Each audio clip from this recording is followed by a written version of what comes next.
kwentong ito ay hango sa totoong buhay. Karanasan ito ni Poncio, taong 1971, Iloilo. Ang akala ng lahat, ang isang albularyo ay napakabuti at tagapagtanggol mula sa mga masasamang nilalang tulad ng aswang, mga engkanto at iba pang mga nilalang na nabubuhay sa lupa. Pero paano kung maski ang albularyo na tinitingala ay may lihim na pinakatatago? Magandang umaga po sa iyo, Kuya Proy, at sa lahat ng mga nakikinig sa inyong channel. Nawa ay nasa mabuti kayong kalagayan at maging ang inyong mga taga-subaybay. Hindi na ako magpapaligoy-ligoy pa at sisimulan ko na itong aking kwento na gusto kong ibahagi sa inyo. Itago niyo na lamang po ako sa pangalang Tonton. Kasalukuyan akong naninirahan sa probinsya ng Iloilo. Ako na lamang mag-isa sa buhay at ipinasulat ko lamang itong kwento ko sa isang bata na itago ko na lamang sa pangalang Miguel. Palagi siyang dumaraan sa bahay ko tuwing hapon at nakahiligan na niyang makinig sa kwento kong paulit-ulit lang din. Natutuwa ako sa batang ito dahil masayain siya. Nakikita ko sa kanya ang kabataan ko noon. Siya rin ang nagpakilala sa akin ng channel mo, Kuya Proy.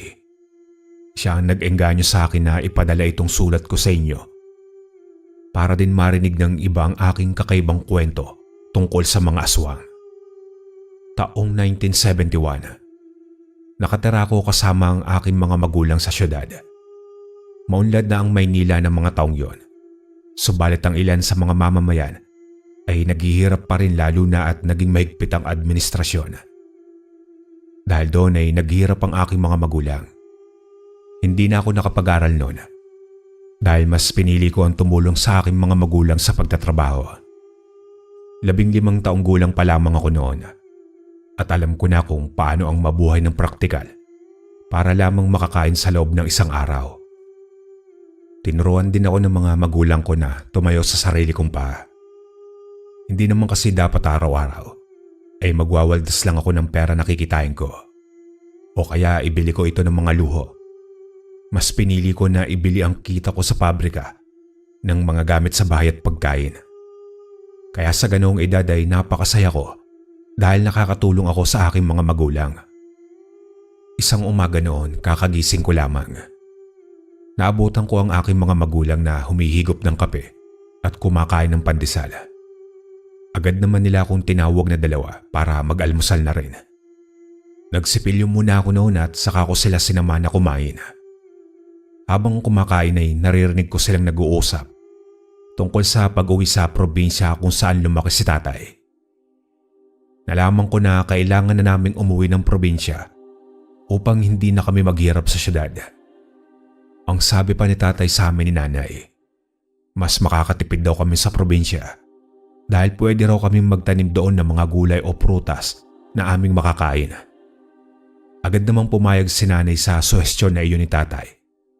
Ako naman ay wala ring magawa dahil sasama pa rin ako sa kanilang dalawa. Hanggang sa lumipas nga ang mga araw, tuluyan na kaming umuwi ng probinsya gamit ang mga naipong pera nila nanay at tatay. Nanibago naman si tatay. Ibang-iba na raw ang buong paligid at hindi na niya matandaan kung saan ang daan papunta sa kanila. Hanggang inabot kami ng hapon sa paglalakad sa mga kalye at papasok sa gubat. Malayo na ang nalakad namin pero hindi pa rin kami nakakarating sa bahay nila tatay dati.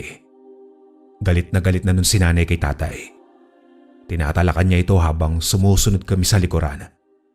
Samantalang ako naman ay nanatiling tahimik at nakikinig na lang sa bangayan nilang dalawa. Makaraan ng ilang sandali ay tumigil si tatay para magpahinga sa isang lilim ng malaking puno ng mangga. Tumabi ako sa kanya saka ko siya tinapik sa balikat. Habol ko rin ang aking hininga ng mga sandaling yon. Si nanay naman ay wala ring nagawa kundi ang magpahinga na rin. Sa mga sandaling yon, inamin ni tatay sa amin ni nanay na hindi talaga siya taga Iloilo, kundi taga Bulacan talaga siya. Doon na nagmura si nanay at umiyak dahil sa sobrang inis at galit kay tatay. Napabuntong hininga na lamang ako sa kawalan Naisip ko na sinayang lang namin ang pera papunta roon sa probinsya. Nag-iisip na rin ako noon kung saan kami tutuloy o kaya ang magtayo ng kubo para tuluyan namin pansamantala. Sa pag-iisip at pag-aaway nila nanay at tatay ay nakatulugan ko na lamang ang lahat. Nagising na lamang ako dahil sa malakas na yugyug sa aking balikat. Pagmulat ko ng aking mga mata ay sumalubong sa akin ang mukha ni nanay na puno ng pawis. Napatingin ako sa kanya at sa buong paligid.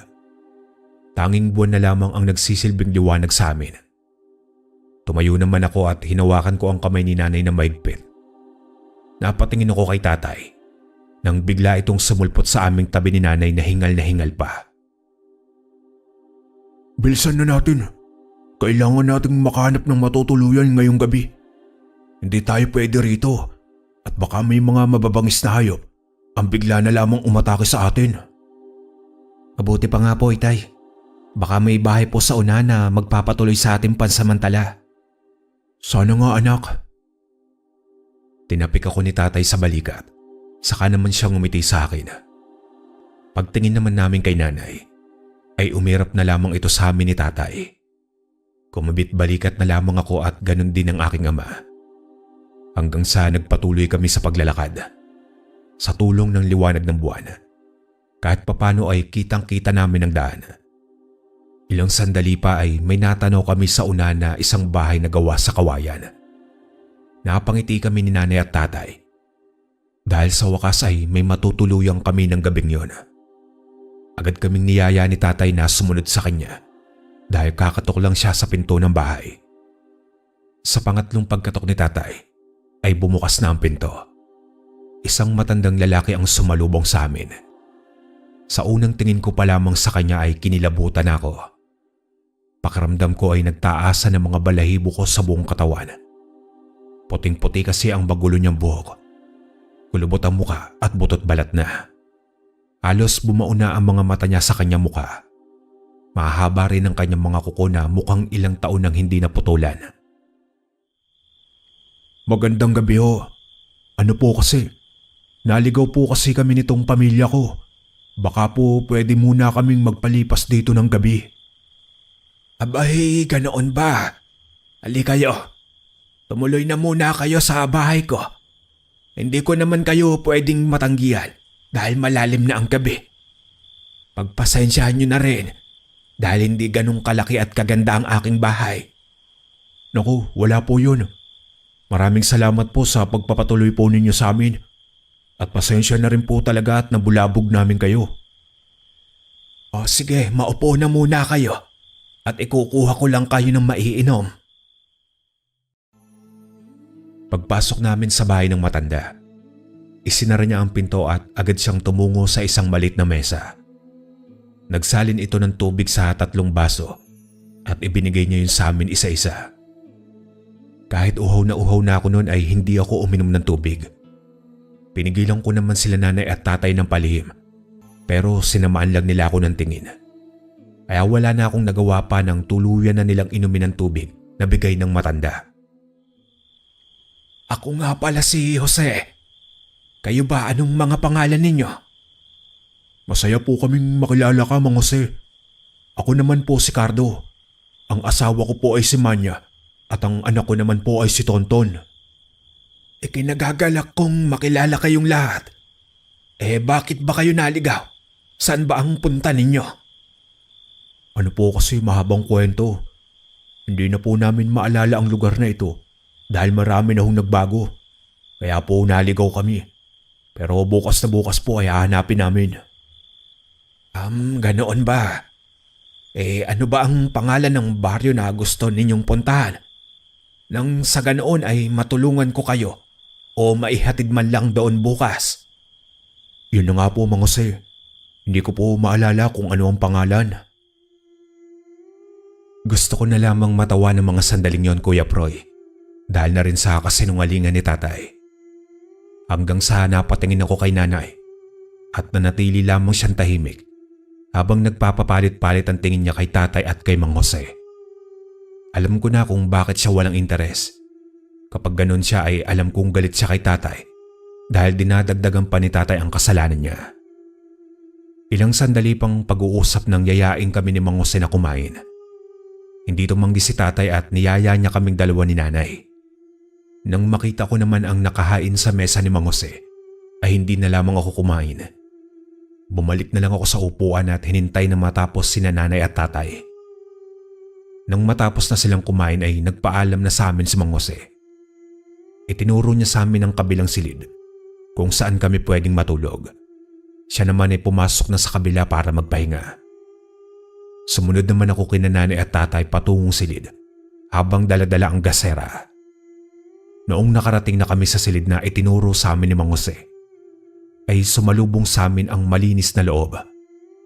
Hindi na kami kumibo ng aking mga magulang nang mapansin namin na wala man lamang gamit doon. Maliban na lamang sa isang banig na nakasandig sa dingding na siya naman namin inilatag upang mahigaan. Makalipas ang ilang oras ay nanatiling dilat ang aking mga mata. Panay ang galaw ko sa tabi ni tatay pero hindi pa rin ako makatulog. Samantalang silang dalawa ay ang lakas ng hilig at tulog na tulog na. Bumangon ako at saka naupo sa isang sulok. Malalim na ang gabi sa labas at marami na akong naririnig ng mga huni ng insekto. Nagdasal ako noon nang makarinig ako ng munting kalabog sa labas. Sumalubong ang dalawa kong kilay nang makitang may nagsindi ng ilaw sa sala ng kubo ni Mang Jose. Hindi ko na lang yung pinansin dahil baka nagising din siya. Nagsumiksik ako sa likod ng pinto habang pinakikiramdaman ang galaw sa labas. Hanggang sa may nakita kong munting butas sa dingding sa aking tabi. Sumilip ako roon at pinanood ko kung ano ang ginagawa ni Mang Jose sa ganoong oras. At ganoon na lamang ang pagpigil ko sa aking hininga at panlalaki ng mga mata sa aking nakita. Napatras ako sa dingding tapos ay nanginginig ang buo kong katawan habang papalapit kina nanay at tatay. Nakita ko si Mang Jose na tinutubuan ng pakpak sa kanyang likod habang unti-unting humahaba ang kanyang mga dila. Hanggang sa agad kong ginising ang aking mga magulang. Pero hindi ako gumawa ng ingay. Niyuyugyug ko lang silang dalawa pero ayaw nila magising. Halos mangatal ang mga labi ko at pinagpapawisan ako ng malagkit. Lalo na nang marinig ko ang mga yabag mula sa sala na papalapit sa silid na aming kinaroroonan. Hindi ko alam kung ano ang gagawin ko ng mga sandaling yon. Desperado na rin akong gisingin sila nanay at tatay. Kaya naman ay agad kong sinampal silang dalawa hanggang sa tuluyan silang magising. Ahangos-hangos pa silang dalawa nang bumangon mula sa kinahihigaan. Tapos ay tinanong nila ako kung ano ang nangyayari sa akin. Pero huli na akong nakasagot sa kanila nang biglang balyahin ni Mang Jose ang pinto. Inay, itay, kailangan po nating makaalis rito. Si Mang Jose po, isa po siya maligno. Hindi ko alam Kuya Proy kung ano ang tawag sa nilalang na yon. Sa pagpapalit ng anyo ni Mang Jose, wala pa akong nakita ng ganoon o naririnig sa mga ganoong nilalang sa syudad. Hindi naman ako maintindihan nila nanay at tatay. Nanatili silang kunot ang noo habang nakatingin sa akin. Pero noong tuluyan ng masira ni Mang Jose ang pinto, ay noon lang din sila nanay at tatay na himasmasan sa mga nangyayari. Agad naman akong hinila ni tatay at dinala sa kanyang likuran maging si nanay. Binuksan niya ang bag naming dala at may hinugot siya raong punyal. Umalis na kayo, Manya. Tonton, alagaan mo ang nanay mo. Kung ano man ang mangyari sa akin, ikaw na ang bahala sa kanya. Dumaan kayo sa bitana at humingi kayo ng tulong. Bilisan niyo! Ayaw ko pa sanang iwan si tatay, Kuya Proy. Pero hinila na ako ni nanay. Pinasampa niya ako sa bintana at pinalukso roon. Tanaw ko na lamang si tatay kung paano siya nakipaglabang kay Mang Jose. Noong nakarating na ako sa bakuran ng kubo, ay sumunod naman agad si nanay.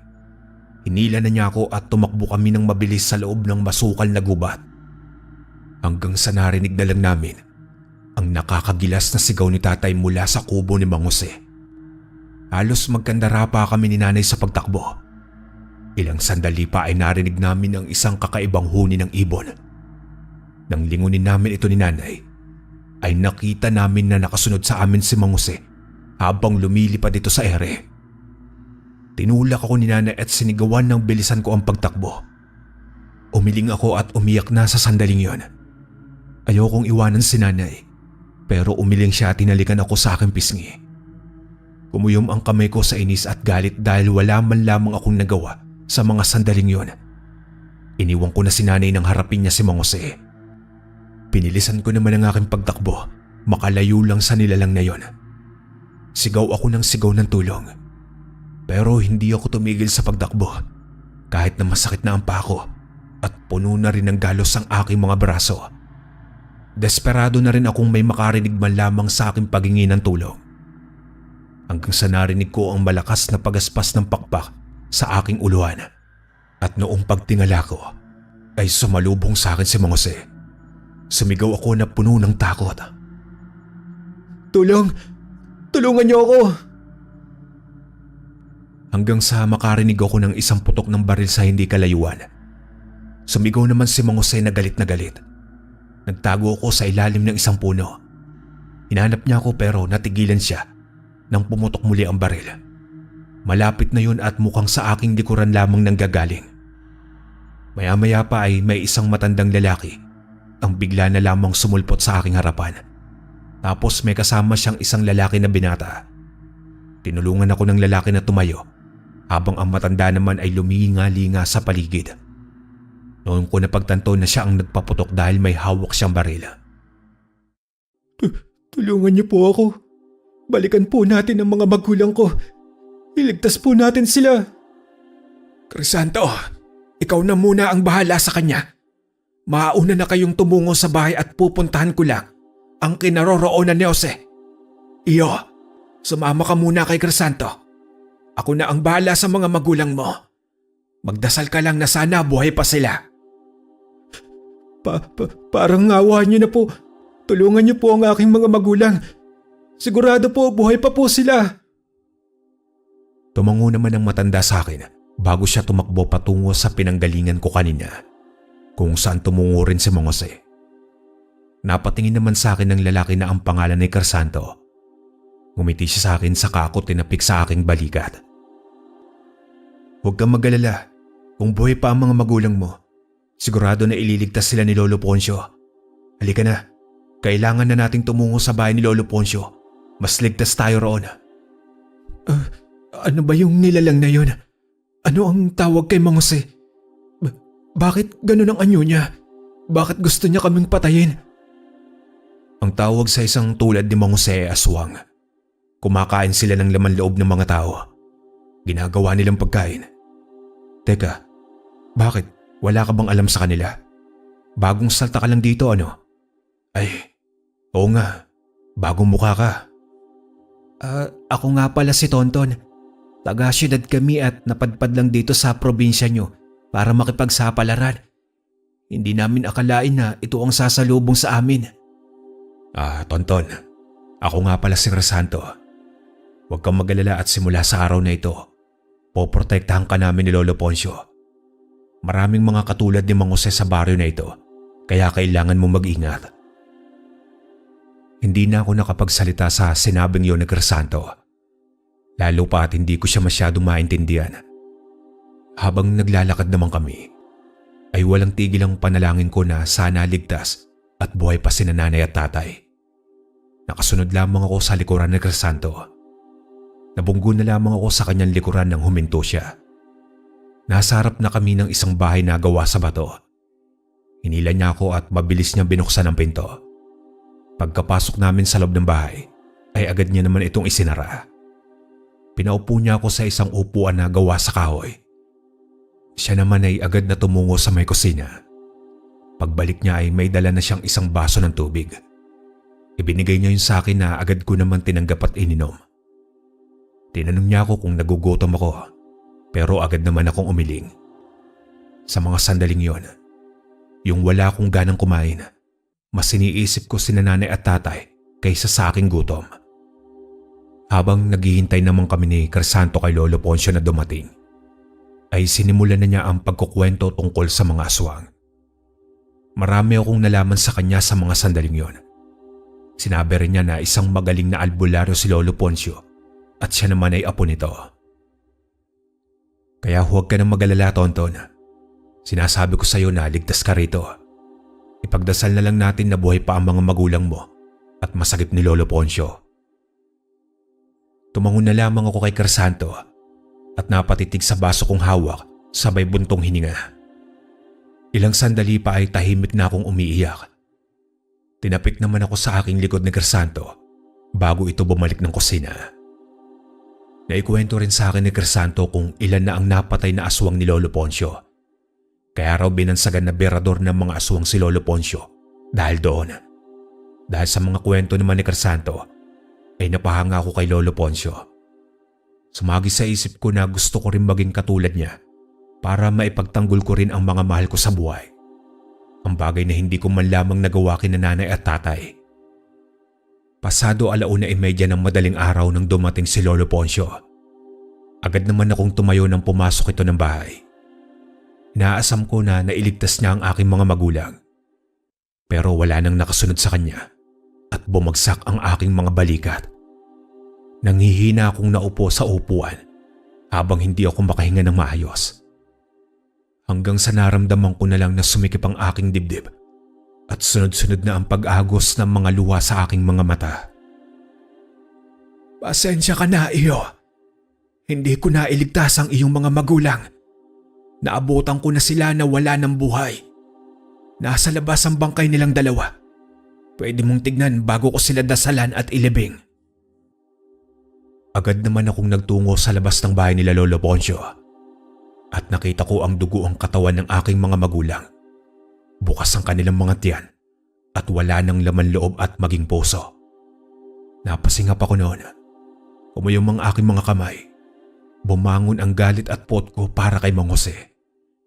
Naramdaman ko na sumunod si Lolo Poncio at Crisanto sa akin. Nanatili silang nakatayo sa aking likuran habang pinagmamasdan ako. Walang tigil ang iyak ko at sinisigaw ang bigat sa aking dibdib. Nagtagal ako ng ilang minuto na ganoon hanggang sa tumana ako at tuluyan ng nawalan ng lakas. Natagpuan ko na lamang ang aking sarili na pinapanood sina Lolo Poncio at Crisanto na naghukay ng lupa. Tumulong na rin ako sa kanila para mailibing ng maayos ang aking mga magulang. Noong matapos ay dinasalan na ni Lolo Poncio ang katawan nila nanay at tatay. Tahimik lamang akong umiiyak habang nakayuko. Ilang sandali pa ay inihulog na namin ang kanilang bangkay sa hukay. Habang tinatabunan namin ito ng lupa, ay parang hinahati ang puso ko dahil sa sakit. Sa mga sandaling yon, ipinangako ko sa aking mga magulang na hahanapin ko si Mang Jose at pagbabayarin ko siya sa ginawa niya. Nauna nang pumasok sina Lolo Poncio at Crisanto sa loob, pero naroon pa rin ako sa likuran ng bahay nila.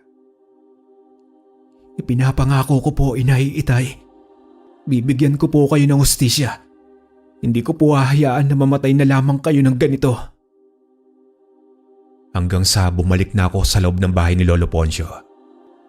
Simula ng gabing yon ay doon na ako pinatira ni Lolo Poncio sa kanila. Wala rin naman kasi akong mapupuntahan na pamilya sa probinsyang yon. Kaya kinupkup na ako nila Crisanto. Masaya ako dahil kahit papano ay may katulad pa rin nila na gusto kong tulungan. Hanggang sa lumipas sa mga araw, isang umaga, tumungo ako sa labas kung nasan si Lolo Poncio at si Crisanto.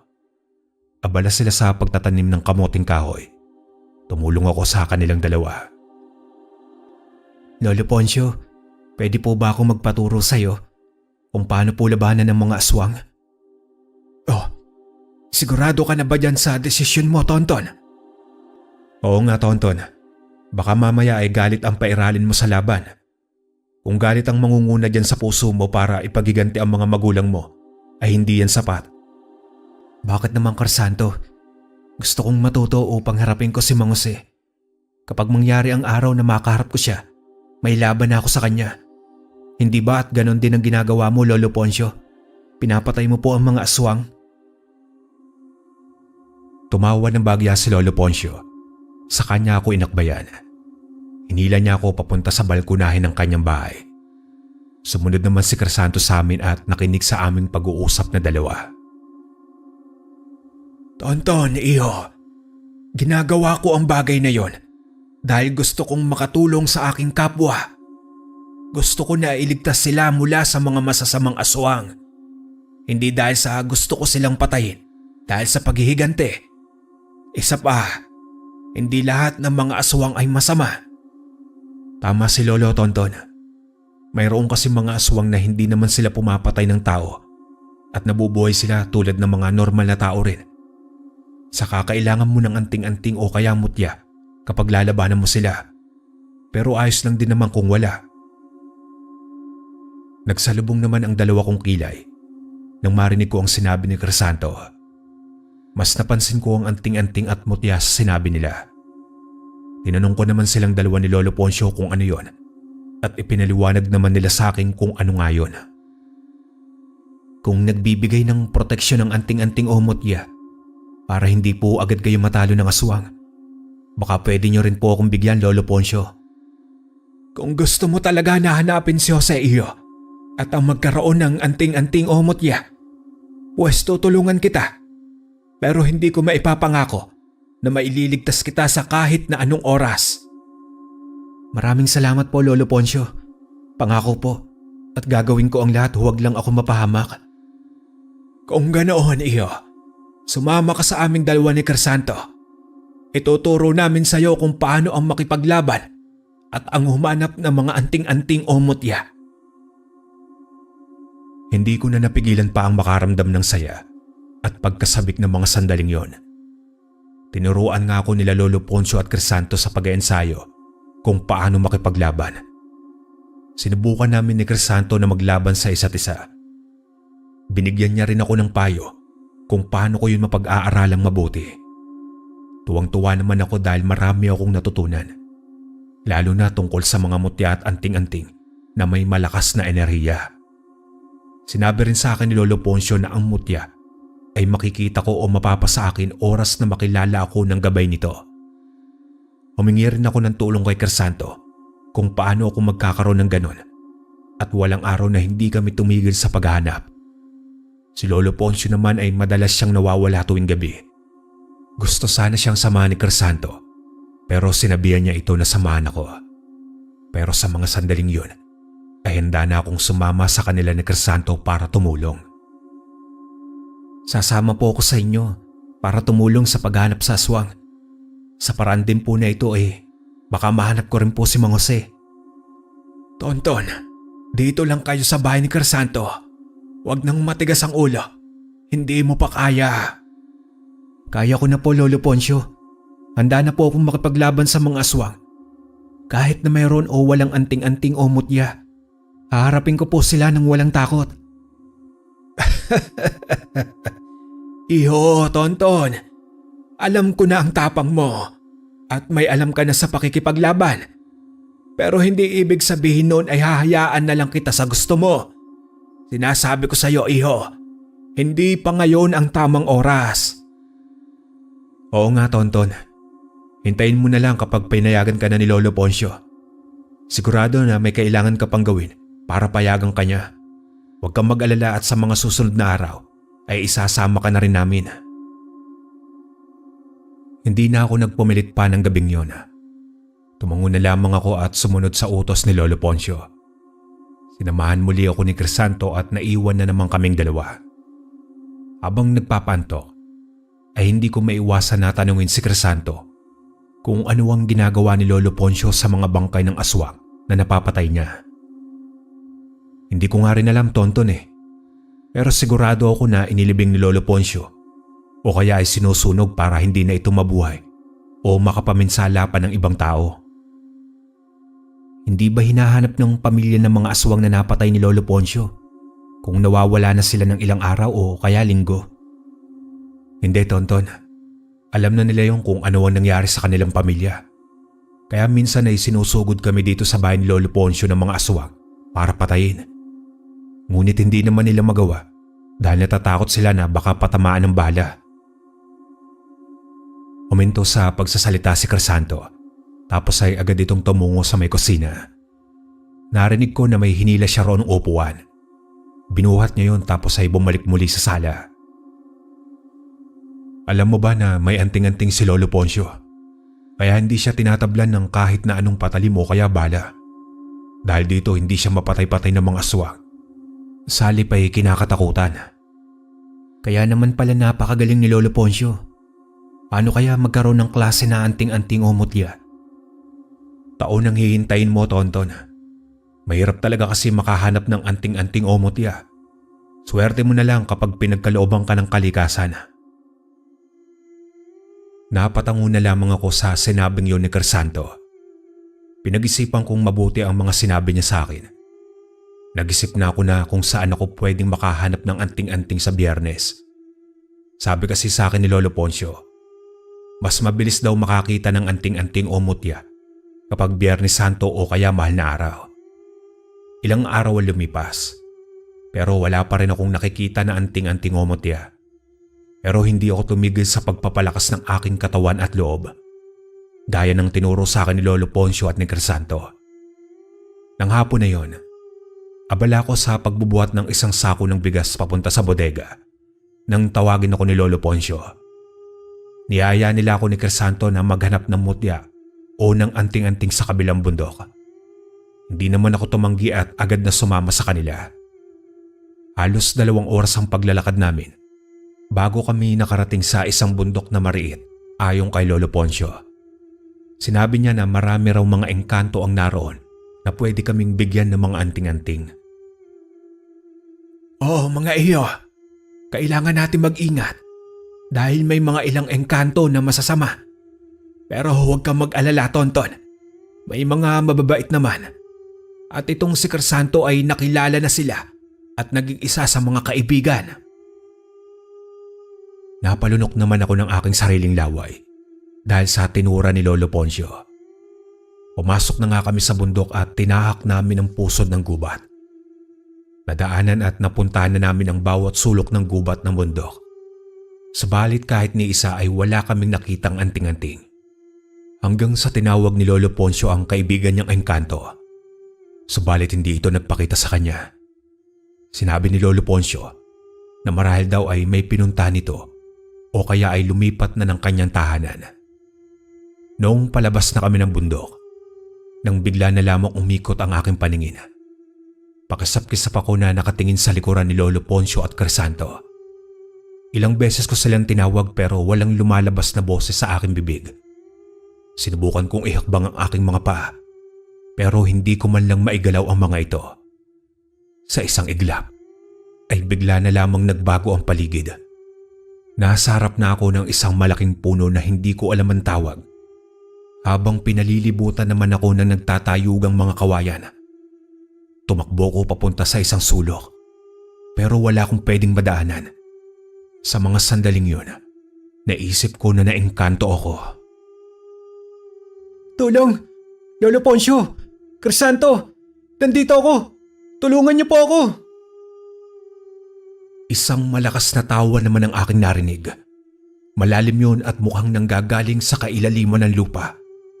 Lumingali nga ako sa paligid at hinanap ang boses na pinanggagalingan hanggang sa nakakita ako ng isang nilalang. Napaatras ako at napaupo sa lupa nang makita ang isang taong bayawak. Ang katawan at mukha nito ay tulad ng isang tao pero napapalibutan ang balat niya ng isang tulad ng balat ng bayawak. Maging ang dila nito ay gaya rin sa isang bayawak at may buntot pa siya sa kanyang puwitan. Sumigaw ako ng ilang beses dahil sa takot. Ilang beses kong tinawag sina Lolo Poncio pero kahit anong gawin ko ay hindi nila ako marinig. Hanggang sa unti-unting lumapit sa akin ang engkantong bayawak at pinakatitigan akong mabuti. Napapikit naman ako sa kaba na baka kainin niya ako ng buhay. Pero agad akong dumilat nang marinig ko naman siyang tumawa. Ilang sandali pa ay tinatawag niya ako sa aking tunay na pangalan. Gulat na gulat ako ng mga sandaling yon. Pero naroon pa rin ang kaba sa aking dibdib. Hanggang sa lumayo sa akin ang engkanto. Tapos ay humarap ito sa isang puno na naroroon. Nagpakilala siya bilang si Bawa. Isa raw siyang engkanto na nagbabantay sa gubat na yon. Sinabi niya rin sa akin na kanina niya pa raw ako pinagmamasdan. Nakita niya ang determinasyon ko na magkaroon ng anting-anting. Pero napupuno raw ng puot ang aking puso. Kaya sinabihan niya ako na walain ang puot na yon sa aking puso at pairalin ng kapayapaan sa aking dibdib. Nangako naman ako sa kanya na gagawin ko yon. Tapos ay pinagkalooban niya ako ng isang anting-anting. Pero noong una ay inamin ko sa engkanto na hindi ko alam kung paano ko aalisin ang puot sa aking dibdib. Sinabi ko rin na nagkakaganon ako dahil sa pagkamatay ng aking mga magulang sa kamay ng isang aswang. Naunawaan naman ako ng engkanto na nais kong ipaghiganti ang aking mga magulang. Pero hindi raw ako magiging masaya kung mabubuhay lamang ako sa galit at puot.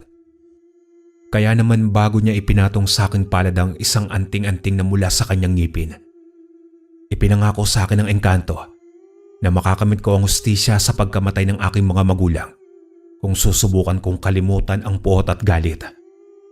Bago pa ako makapagsalita para kontrahin ang sinabi niya, ay bigla na lamang siyang nawala.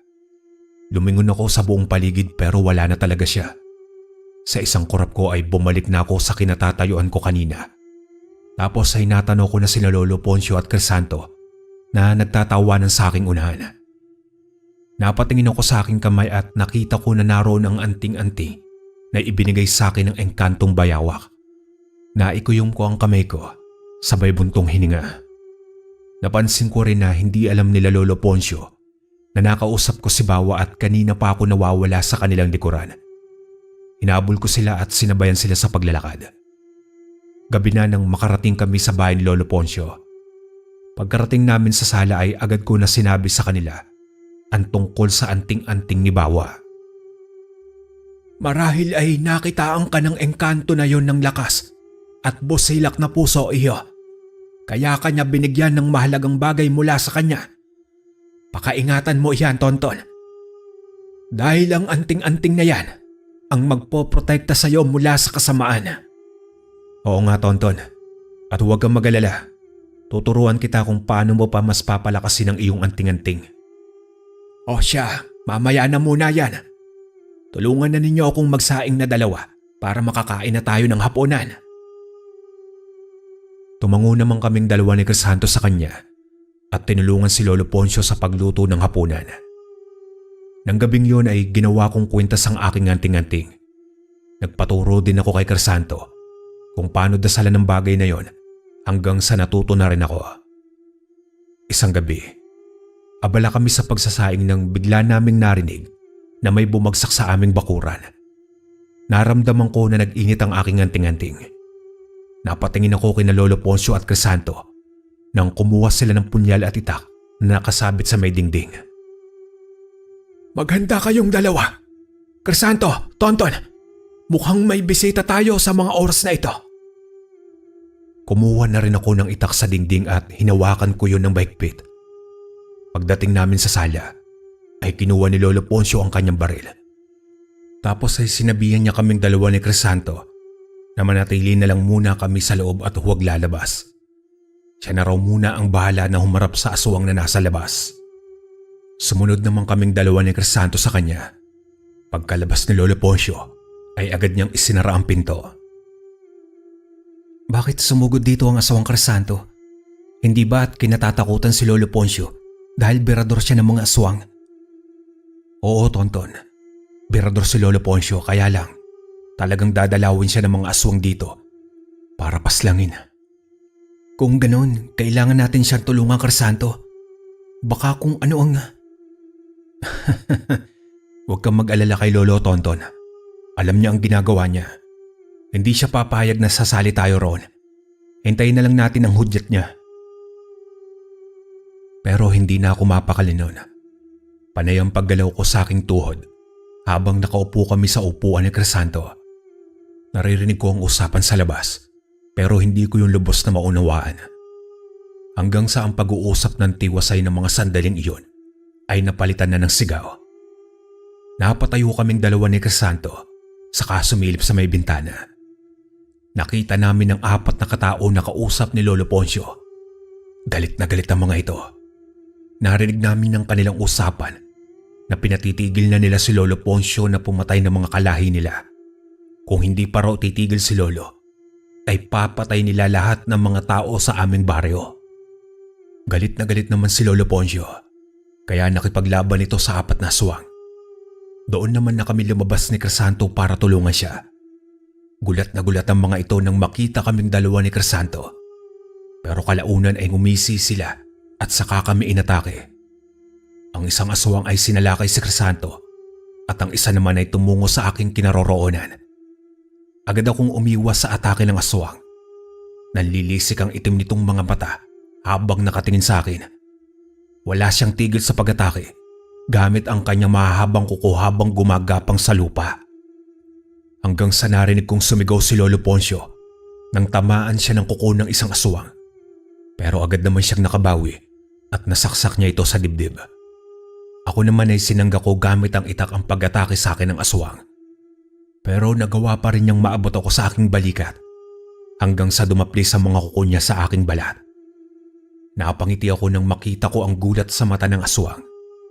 Sa mga sandaling yun, napagtanto ko na sinagip ako ng aking anting-anting mula sa bayawak. Hinataw ko ng mabilis ang hawak kong itak at pinugutan ng ulo ang aswang. Gumulong sa lupa ang ulo niya. Pero habang nakatingin naman ako roon, ay hindi ko napigilan ang pagpilipit ng aking sikmura. Natagpuan ko na lamang na nagsusuka ko. Agad naman akong dinaluhan ni Crisanto at dahan-dahan niya akong tinapik sa aking likuran.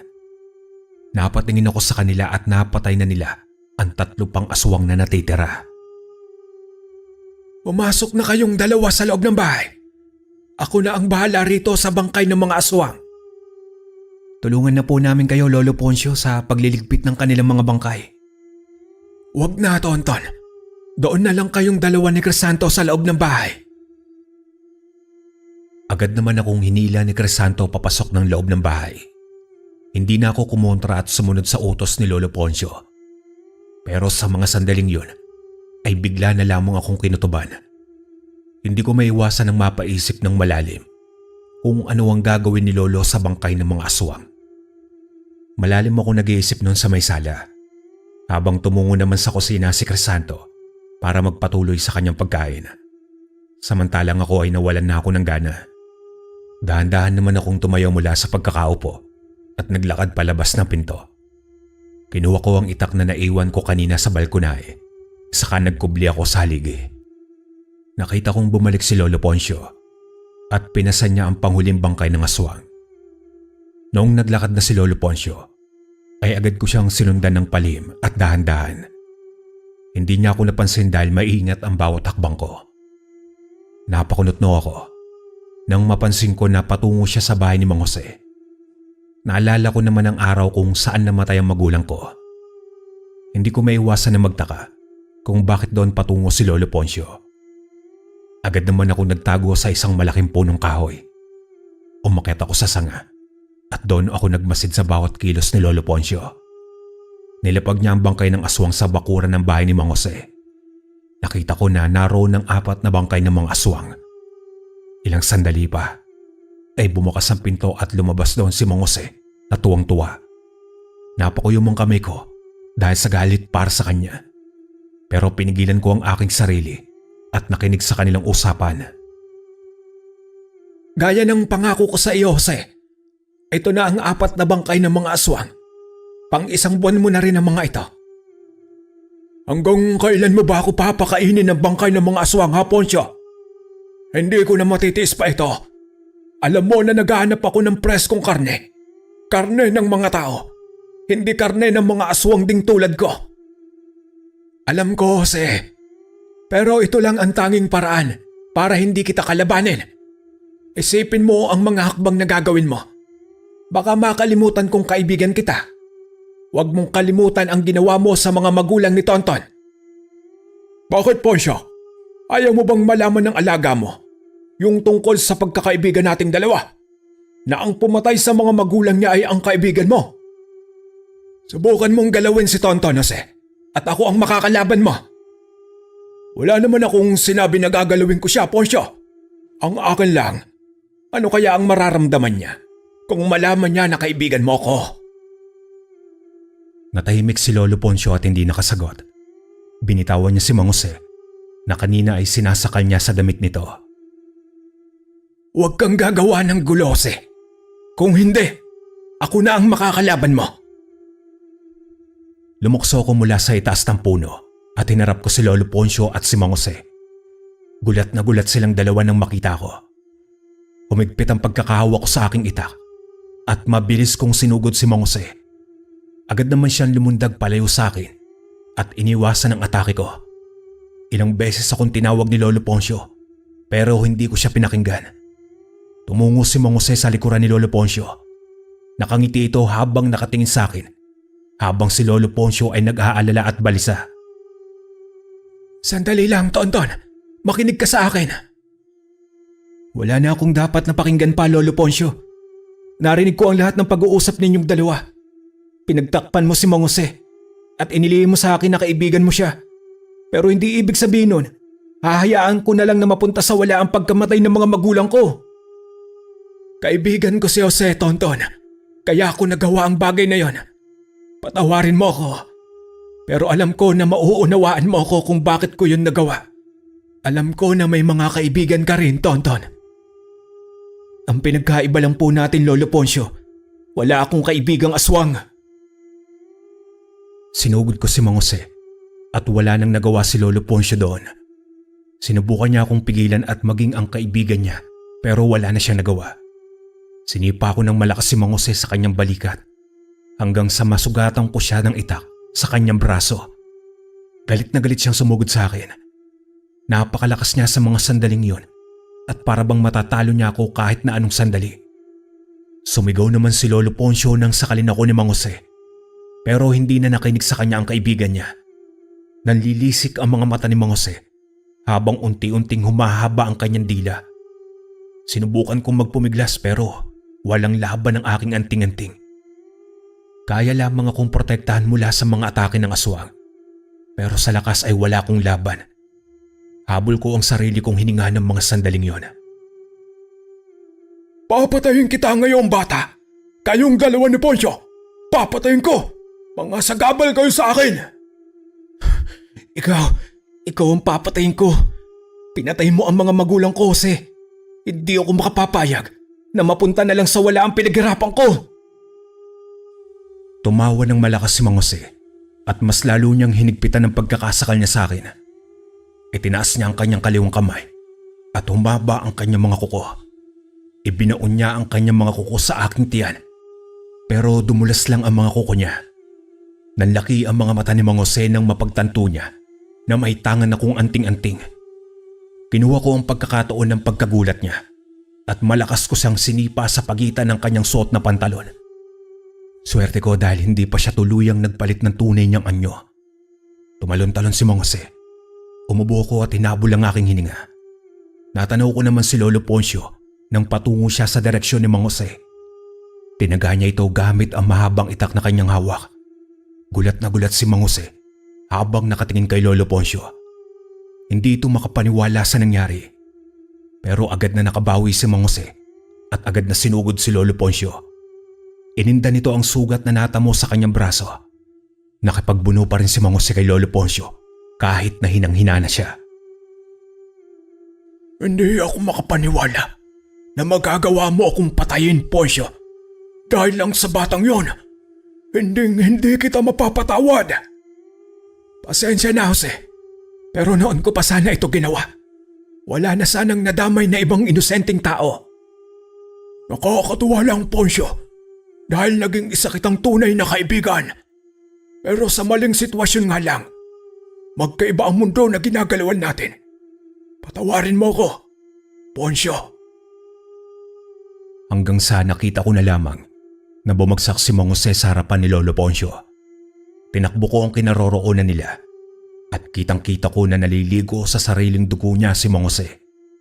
Mulat ang kanyang mga mata at wala na siyang hininga. Tiningnan ko si Lolo Poncio. Nanatili siyang nakaluhod sa lupa habang tulalang nakatingin sa bangkay ng kanyang kaibigan. Tahimik siyang umiiyak. Nanatili lamang akong nakatayo at hindi nagsalita. Binigyan ko ng oras si Lolo Poncio na damhin ang sakit sa pagkawala ng kanyang kaibigan. Hindi ko maiwasan na makaramdam ng pagsisisi at awa para sa kanya. Pero sa kabilang banda, ramdam ko ang saya dahil sa wakas ay nabigyan ko rin ng hustisya ang pagkamatay ng aking mga magulang. Natagpuan ko na lamang ang aking sarili na nakatayo sa tabi ni Lolo Poncio. Pinagmamasdan naming dalawa. Natupukin ng tuluyan ng apoy ang bahay ni Mang Jose. Tinapik ako sa balikat ni Lolo Poncio, saka siya bumuntong hininga.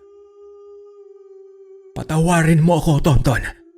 Hindi ko namang gustong ilihim sa iyo ang lahat. Pero pinapahalagahan ko rin ang pagkakaibigan namin ni Jose. Hindi naman siya ganoon dati. Bigla na lang nagbago talaga noong tumanda na siya. Marahil ay ganun talaga ang mga aswang. Nauunawaan po kita, Lolo Poncio. Hindi ko rin magawang magalit sa inyo dahil alam ko na sinubukan mo siyang kausapin at iligtas ang aking mga magulang. Isa pa ay iniligtas mo po ako at kinupkop. Alam ko na masakit dahil ikaw mismo ang pumaslang sa kanya. Pero nais kong magpasalamat, Lo. Ginulo ni Lolo Poncio ang aking buhok, saka ito tumawa na bahagya. Sa mga sandaling yon, naunawaan ko na ang lahat kung bakit niya yung ginawa. Dahil mahal na mahal ni Lolo Poncio ang kaibigan niya si Mang Jose. Katulad rin kung gaano ko kamahal ang aking mga magulang. Hanggang dito na lang po ang aking kwento, Kuya Proy. Maraming salamat.